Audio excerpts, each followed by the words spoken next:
Shalom, selamat malam teman-teman. Pada malam hari ini saya mengucap syukur karena Rabu malam ini kembali kita boleh disapa oleh kebenaran firman Tuhan, dan pada malam hari ini seperti biasa dengan suasana yang rileks gitu ya, tetapi tidak mengurangi makna daripada kebenaran firman Tuhan yang akan kita pelajari malam hari ini. Dan seperti biasa saya ditemani kopi saya, kopi latte gitu ya. Jadi nggak tahu belakangan ini saya lagi demen kopi latte gitu ya. Saya membuatnya menggiurkan sekali ya, kayak jadi teringat minggu kemarin gitu ya. Saya icipin dulu teman-teman ya.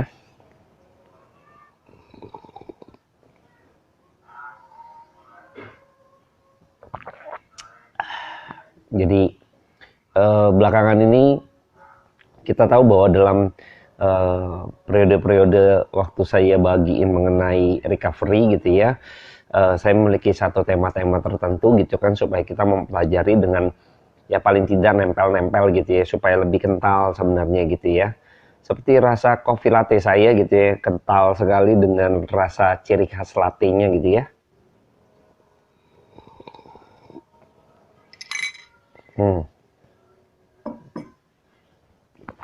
Saya berada di ruangan tamu saya dan saya sedang lesehan gitu kan, biasanya duduk-duduk santai sambil nonton gitu ya di tempat ini. Dan pada malam hari ini sebelum saya mulai mengenai perumpamaan tentang biji sesawi dan ragi, saya akan berdoa buat setiap kita terlebih dahulu. Mari kita berdoa. Bapa dalam surga, terima kasih buat kebaikan Tuhan yang Tuhan berikan buat kami, sehingga malam hari ini kembali kami boleh disapa dengan kebenaran firman Tuhan yang boleh kami dengar pada malam hari ini.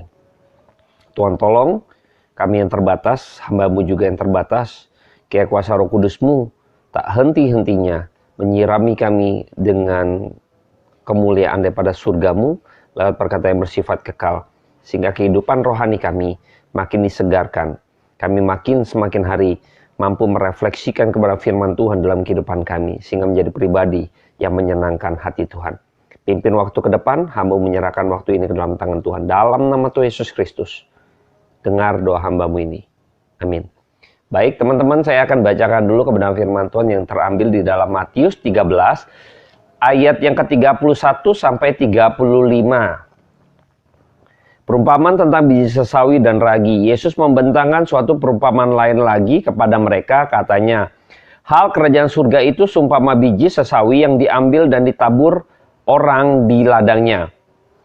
Memang biji itu yang paling kecil dari segala jenis benih, tetapi apabila sudah tumbuh, sesawi itu lebih besar daripada sayuran yang lain, bahkan menjadi pohon, sehingga burung-burung di udara datang bersarang pada cabang-cabangnya.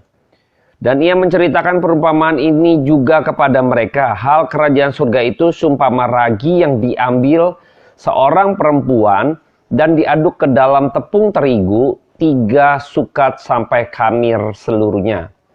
Semuanya itu disampaikan Yesus kepada orang banyak dalam perumpamaan, dan tanpa perumpamaan suatu pun tidak disampaikannya kepada mereka, supaya genaplah firman yang disampaikan oleh Nabi, aku mau membuka mulutku mengatakan perumpamaan. Aku mau mengucapkan hal yang tersembunyi sejak dunia dijadikan. Oke. Sampai di sini pembacaan kepada firman Tuhan, dan saya melihat bahwa ada sesuatu yang menarik ketika Tuhan mengatakan perumpamaan ini, dan sepertinya tidak ada penjelasan gitu teman-teman ya. Jadi kita bisa melihat bahwa ketika perumpamaan mengenai lalang di antara gandum, lalu ada penjelasan mengenai tentang lalang di antara gandum gitu ya. Tetapi pada perumpamaan tentang biji sesawi dan ragi itu sepertinya tidak ada penjelasan gitu ya, sepertinya seperti itu gitu kan, karena emang Tuhan biasanya memberikan ceramahnya atau kebenaran-kebenaran firman Tuhan tuh lewat perumpamaan. Saya review kembali, sebelumnya saya pernah mengatakan Tuhan mengatakan dengan perumpamaan karena ada satu tujuan tertentu, yaitu salah satunya membuat setiap kita pribadi ini benar-benar sungguh-sungguh memikirkannya, merenungkannya gitu ya, dan mencari, menggali gitu ya. Maka orang-orang yang demikian akhirnya mendapat berkat dari kebenaran firman Tuhan itu sendiri. Dan pada malam hari ini kita coba menggali gitu ya, mencoba untuk mencari tahu gitu kan, untuk benar-benar kita merenungkan gitu ya dengan kesederhanaan yang ada di dalam pada malam hari ini. Secara khusus saya juga maunya juga enjoy juga dengan bahasa yang mungkin juga sederhana, yang mungkin juga terbatas gitu ya, tapi saya mencoba untuk menjadi pribadi yang coba menyampaikan dengan baik gitu ya. Nah, yang pertama ketika itu Kristus mengatakan mengenai biji sesawi gitu ya. Jadi benih sesawi ini paling kecil gitu kan di antara jenis benih yang lain gitu ya. Tetapi ketika dikatakan bahwa apabila sudah tumbuh gitu ya, jenis benih sesawi itu lebih besar daripada sayuran yang lain, bahkan menjadi pohon yang dimana itu burung-burung di udara dapat bersarang gitu ya. Jadi dari benih kecil terus menjadi, kalau udah bertumbuh tuh sayurnya lebih besar dari sayuran lain dan menjadi pohonnya bisa buat tempat orang lain bersarang, yaitu makhluk lain, yaitu burung gitu ya. Nah, ini menarik. Benih sesawi itu ibarat sebagai Injil itu sendiri. Seperti Injil itu sendiri kayaknya kecil gitu ya, kayaknya apalagi Kristus dia bicara ketika kayaknya pada waktu itu Kristus pengaruh daripada orang-orang Kristen pada waktu itu sepertinya nggak ada apa-apanya gitu kan. Mereka nih golongan-golongan yang ya tidak ada lah gitu kan, sepertinya nggak dianggap gitu, atau bahkan nggak ada lah gitu kan, kayaknya kecil, mereka memiliki komunitas yang kecil. Injil juga pada waktu itu juga tidak memiliki tidak mendapat tempat sepertinya gitu kan, yang cukup baik di hati orang-orang banyak, sekalipun banyak orang berbondong-bondong mengikuti Kristus. Kita tahu, saya sudah pernah bicara pada waktu Yesus memberi makan 5.000 orang dan juga mengenai roti hidup dan lain sebagainya gitu ya. Kita tahu bahwa banyak orang yang mengikuti Kristus, tetapi akhirnya firman sepertinya tidak mendapat tempat di hati mereka gitu ya. Jadi nggak banyak tetapi nggak ada ngaruhnya gitu kan, banyak tapi bohong gitu. Jadi seperti apa ya, gede bohong, gedebong gitu ya, singkatannya gedebong, gede bohong gitu ya. Jadi percuma, kayaknya kempes gitu ya kalau beli ciki gitu ya kan, packingnya pada gede-gede, kesannya ada isinya padahal nggak ada, dikit sekali gitu, bahkan ya nggak sesuai lah gitu kan. Nah, ini sering kali kita nggak mau jadi orang Kristen yang gedebong ya, gede bohong gitu ya. Dan Injil sepertinya nggak ada apa-apanya gitu loh. Jadi percuma lah gitu kan, nggak ada mendapat tempat dan lain sebagainya. Tetapi Injil itu sendiri akhirnya Tuhan Yesus mengatakan bahwa hal kerajaan surga. Makanya selalu ketika Kristus berbicara itu selalu temanya mengenai kerajaan Allah gitu kan, mengenai kerajaan surga, mengenai kerajaan surga. Ingat itu, Kristus selalu memberitakan kedatangannya itu mengenai kerajaan surga, yaitu nanti berorientasi kepada Allah Bapa ya, oknum pertama ya. Jadi ketika Kristus mengatakan seumpama kerajaan surga seperti benih, ya ini benih yang paling kecil diambil, yang sepertinya nggak ada apa-apanya, sepertinya ini ya nggak ada lah gitu kan, dianggapnya seperti itu, tetapi ini akan bertumbuh gitu kan. Dan waktu dia bertumbuh, ketika benih ini bertumbuh, maka buahnya itu akan memiliki buah yang lebih besar dari sayuran lain gitu loh. Nah, ini cukup menarik ya. Maka ketika Injil itu mungkin firman itu sepertinya tidak ada apa-apanya gitu kan, di dalam komunitas tidak dianggap gitu kan. Tapi dia akan bertumbuh, ketika dia sudah bertumbuh, ketika benih itu, ketika firman itu ditaburkan, dia tertanam di dalam 1-2 orang saja gitu ya. Maka benih ini akan memberikan dorongan bagi setiap pribadi yang mendengarkan. Akhirnya pribadi yang mendengar itu akan memiliki satu pertumbuhan dan mereka akan memberitakan Injil. Tujuannya itu. Jadi Kristus datang untuk memberitakan firman. Sang firman itu datang untuk menceritakan firman itu sendiri yang kebenaran. Memberitakan mengenai kebenaran. Ketika kebenaran itu diterima, diserap oleh orang-orang bicara hati setiap pribadi yang sebagai tanah yang baik gitu ya, tanah yang subur. Ketika itu benih itu, yaitu firman itu akan mendorong setiap pribadi-pribadi tersebut akhirnya mengalami satu pertumbuhan dalam hidup, sehingga mereka mengikuti Kristus, bukan sekedar mengikuti Kristus, tetapi mereka akan memberitakan Injil. Maka nanti perlahan itu akan meluas. Injil itu akan memiliki satu dampak yang besar sekali. Jadi bukan hanya ketika benih itu untuk orang lain saja, tetapi benih itu ketika sudah diterima oleh pribadi yang benar-benar memikirkan, merenungkan kebenaran firman Tuhan itu sendiri, maka firman itu sendiri yang berakar itu nanti akan teman-teman dengar lagi YouTube channel saya mengenai perumpamaan mengenai penabur. Di situ saya nggak mau bahas lagi mengenai benih yang berakar gitu ya.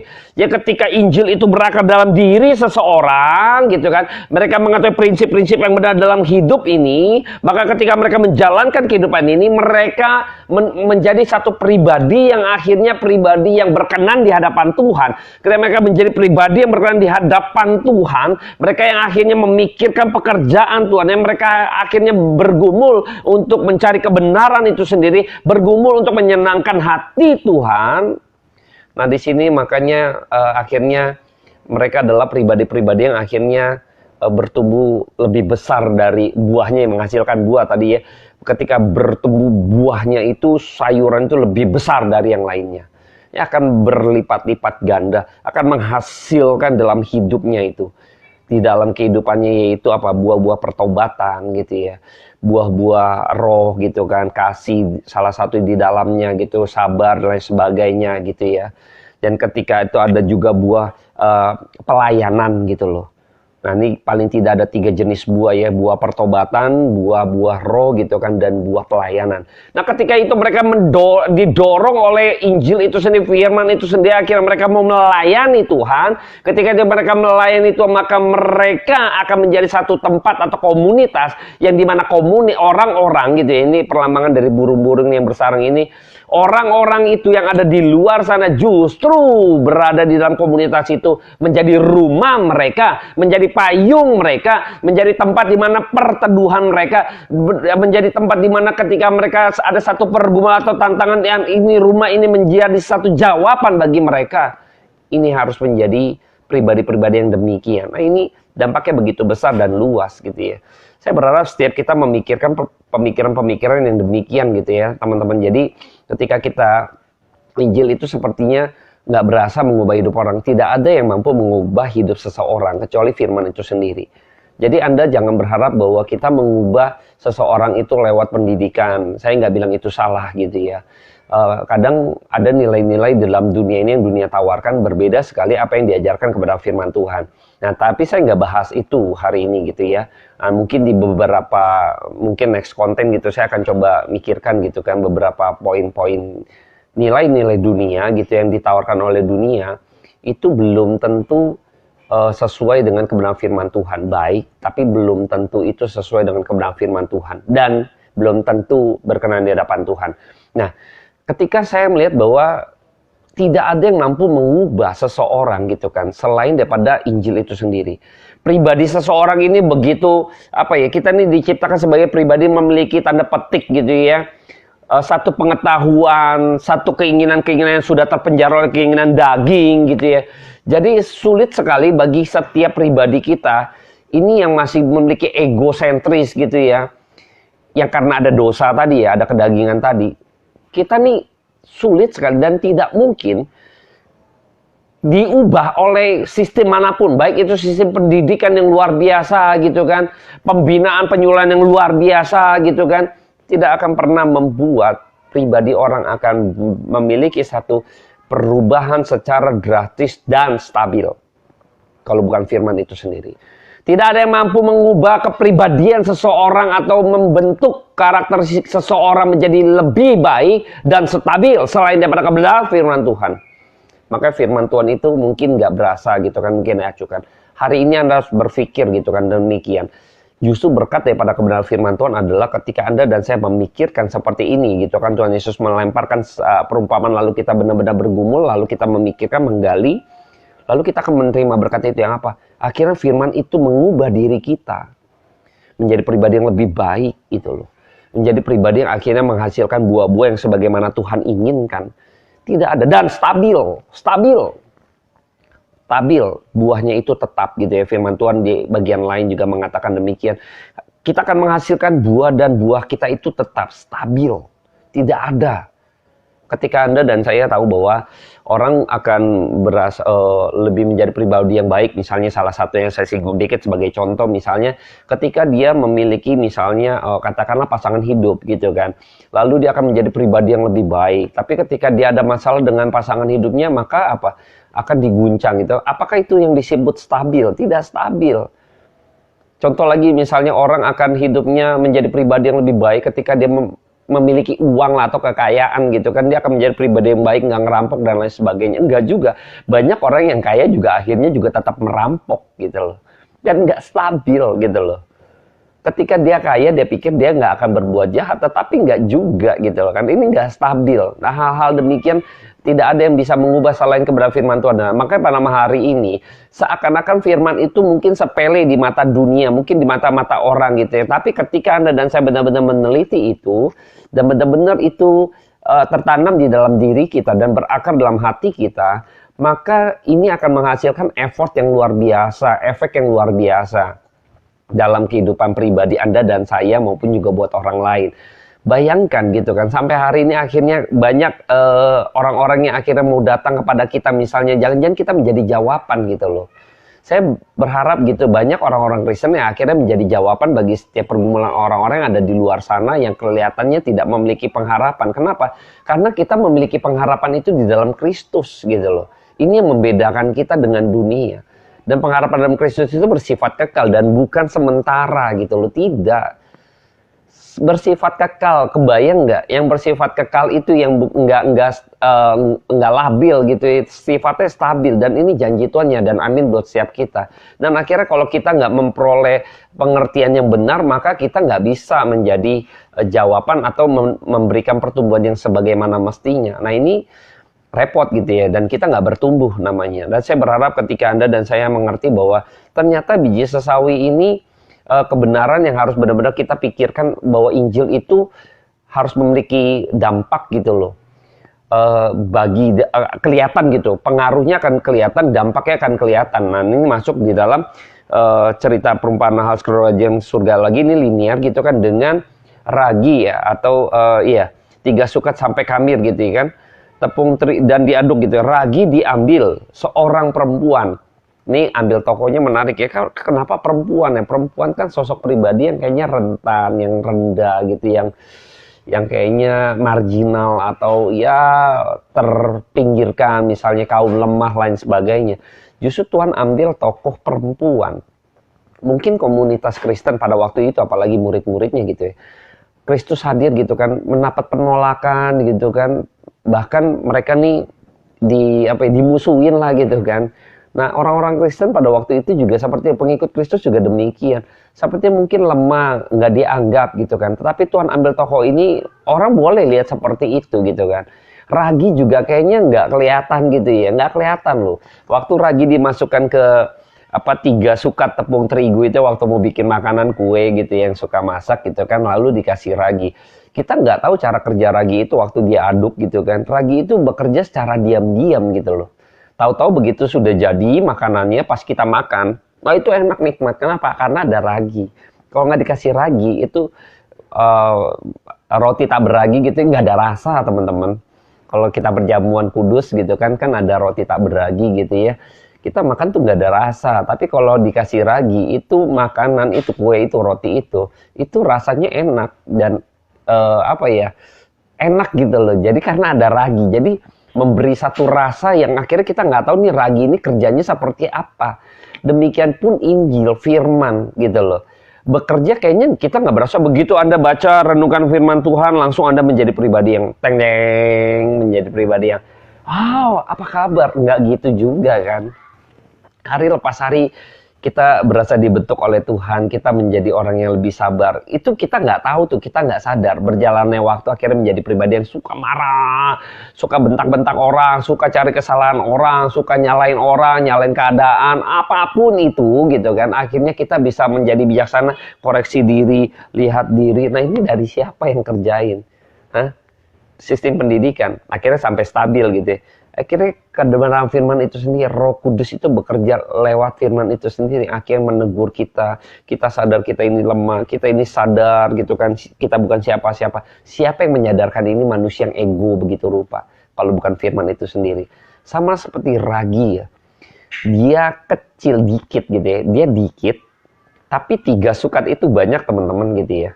Jadi tepung terigu 3 sukat itu tergolong banyak gitu ya. Jadi ragi dikit, jadi sebanyak apapun tepung terigu, waktu masuk ragi diaduk sampai khamir ya.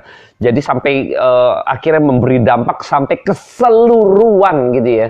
Secara utuh mempengaruhi gitu kan, secara keseluruhan akhirnya memiliki dampak yang nyata. Tetapi orang nggak akan rasa raginya mana gitu ya. Orang nggak akan cari tuh, sama seperti garam ya.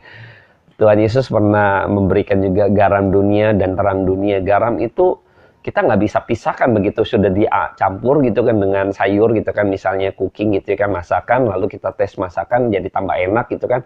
Kita nggak bisa, ini ada garamnya gitu kan.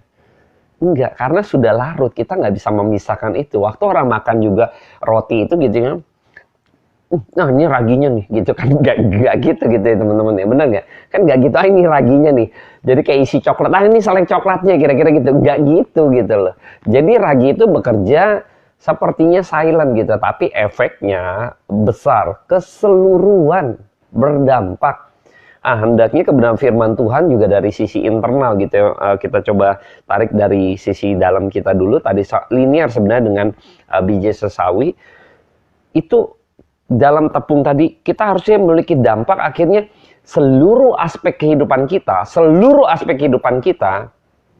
itu akan terjadi perubahan. Orang akan lihat aspek kehidupan kita seluruhnya. Dalam pekerjaan kita lah, kehidupan kita sehari-hari lah, perkataan kita lah, pemikiran kita lewat apa yang kita sampaikan, yang kita katakan, itu akan mempengaruhi seluruh aspek kehidupan kita dan akan menjadi satu perubahan yang nyata. Dan orang lain bisa tahu, wah ini beda. Perbedaan itu yang akhirnya terus kita nggak sadar, kok bisa berubah seperti ini, cara kerjanya seperti apa. Firman itu dia diam-diam mengubah hidupmu, hidup Anda dan saya, tanpa kita sadari gitu loh. Nah ini hebatnya kebenaran firman Tuhan.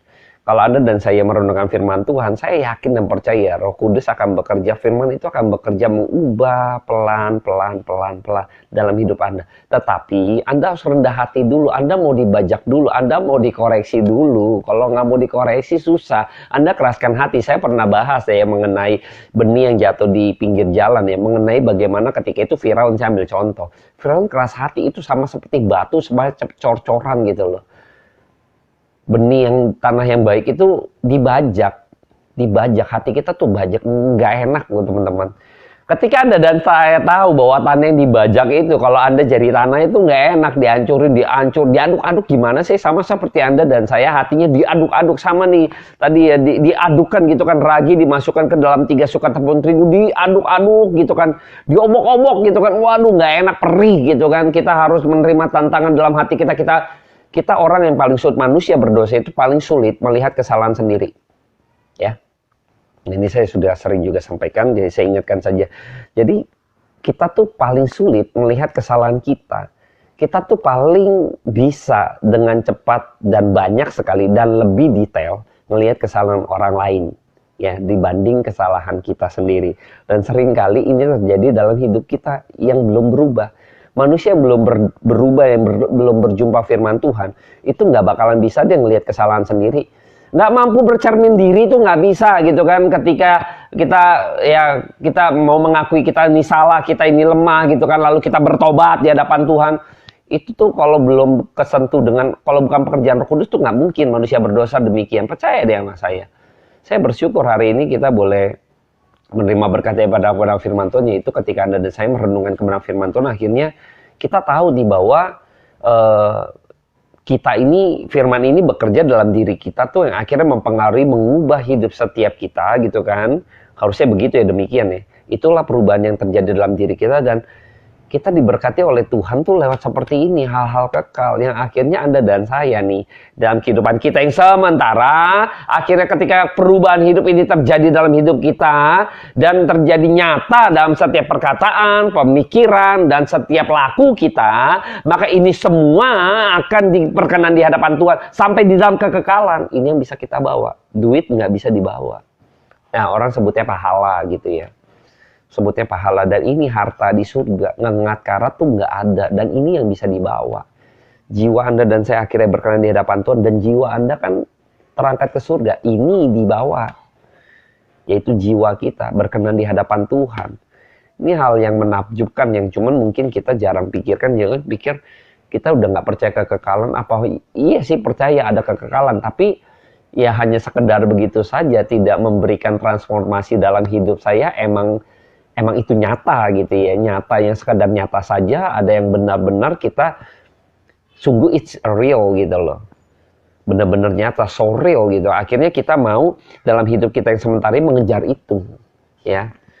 Orang kan ada orang ya percaya sih itu nyata, kekekalan adalah surga itu, tapi dalam hidupnya kelihatan ya, orang niat nggak niat, orang percaya itu nyata, tapi dalam kesementaraan ini nggak mau jalankan, terus nggak mau bergairah gitu kan untuk kejar itu.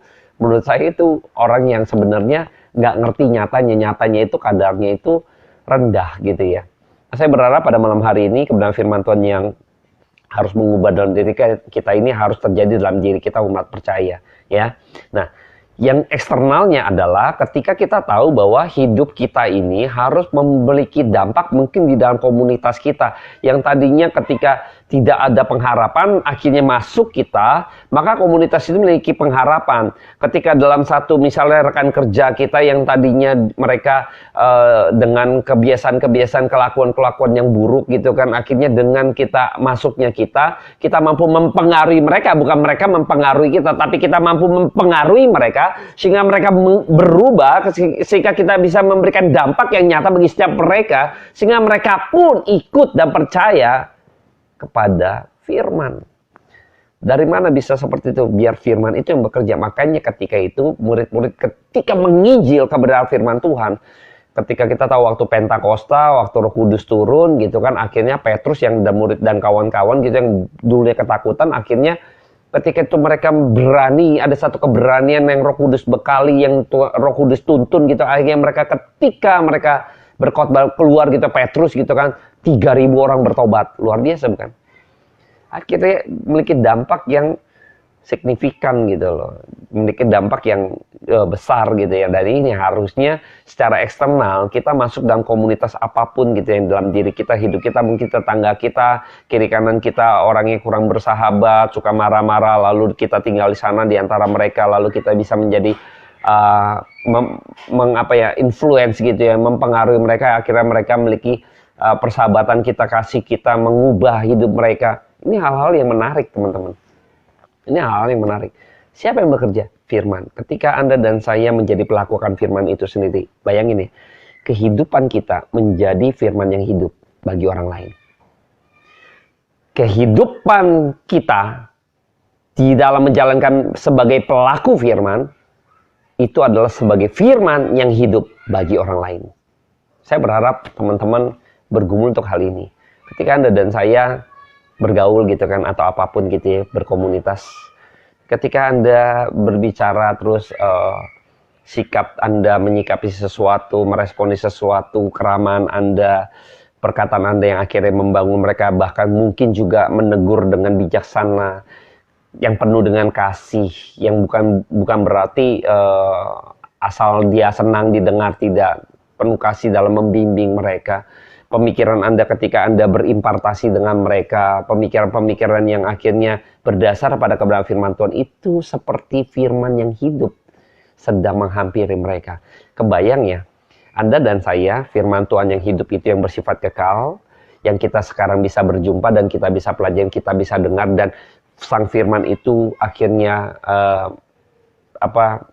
mengajar kepada kita gitu kan, kebenaran itu yang mengajar kita, kita bersentuhan dengan kebenaran firman Tuhan itu akhirnya mengubah hidup kita. Lalu orang lain yang belum percaya lewat kelakuan pribadi hidup kita yang sudah diubah oleh firman itu sendiri yang secara ajaib dan diam-diam, akhirnya firman yang hidup itu lewat hidup kita, firman yang hidup itu karena kita sebagai pelaku firman lalu ada dengan berhadapan dengan orang lain. Bukankah ini adalah pemandangan yang indah? Mereka sedang berjumpa dengan firman yang hidup itu. Lewat apa? Kehidupan kita yang dipengaruhi oleh firman Tuhan.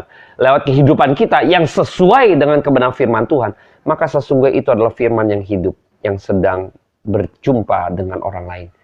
Tetangga Anda, komunitas Anda, atau apapun. Kebayang ya? Ini bukannya gambaran yang menarik, bukan? Bukankah ini gambaran yang indah yang harus kita dan Anda dan saya perjuangkan? Yuk kita bikin pemandangan yang indah itu. Yuk sama-sama. Bayangin deh, kalau Anda berjumpa dengan sang kebenaran itu sendiri. Sama ketika banyak orang ya, Petrus berjumpa dengan Petrus.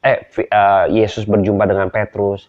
Tuhan Yesus berjumpa dengan Rasul Paulus, diubah hidupnya menjadi militan, radikal gitu ya. Itu perjumpaan yang luar biasa. Ketika Stefanus harus mati pun menyerahkan, dia melihat ke langit gitu kan. Ada pribadi, dia di sebelah kanan Allah. Itu real gitu loh. Dan itu pemandangan yang begitu indah ketemu dengan sang firman. Kita bisa wujudkan itu teman-teman. Yuk mari kita wujudkan. Lewat apa? Mari kita menjadi pelaku firman, mari kita menjadi firman yang hidup itu buat orang lain yang ada di sekitar kita, sehingga mereka sedang berjumpa dengan firman yang hidup itu lewat kehidupan kita yang diubah oleh firman itu sendiri. Mari kita menjadi pribadi yang demikian. Saya rasa malam hari ini titik poin penting itu yang saya mau tekankan adalah yuk mari kita berdampak bagi orang lain. Berdampak bagi orang lain. Biarlah firman itu berdampak buat diri kita sendiri dulu. Lalu biarlah kita menjadi firman yang hidup itu, menjadi pelakukan firman itu sendiri sehingga memberi dampak buat orang lain. Selamat berdampak teman-teman pada malam hari ini. Saya sudahi recovery malam hari ini, saya akan berdoa buat setiap kita. Bapa dalam surga, terima kasih buat kebenaran firman Tuhan yang sungguh memberkati hamba-Mu ini secara khusus dan juga buat teman-teman yang ada di rumah saja. Kami ucap syukur karena kebenaran firman Tuhan itu bekerja secara diam-diam dan kami tidak ketahui, dan akhirnya kami bisa merasakan bahwa perubahan itu terjadi dalam hidup kita, terjadi dalam hidup kami oleh karena semua anugerah daripada Tuhan yang begitu besar. Ajar kami untuk menjadi pribadi yang akhirnya menjadi pelaku firman, dan firman yang hidup itu melalui kehidupan kami boleh berjumpa dengan orang lain yang ada di sekeliling kami Tuhan, siapapun mereka, sehingga mereka diubahkan oleh kebenaran firman Tuhan itu sendiri. Terpujilah nama Tuhan kekal selama-lamanya sampai selama-lamanya.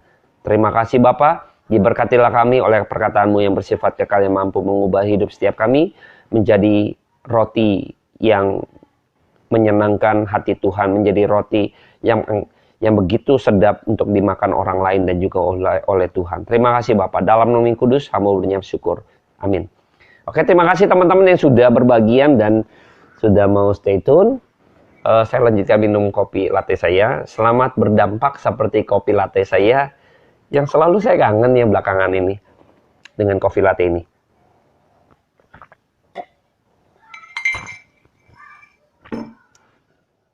See you.